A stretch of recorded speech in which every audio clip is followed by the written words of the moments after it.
Kae ligatik igo, bi bandera irabazi eta 9. estropadan Oriok San Miguel ligako lidertza lortu du noren eta herritarren aurrean.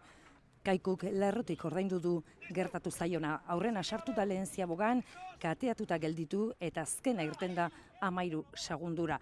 Maniobra ostean Hondarribia jarri da estropada buruan eta helmugaraino aurretik izan dira gipuzkoarrak.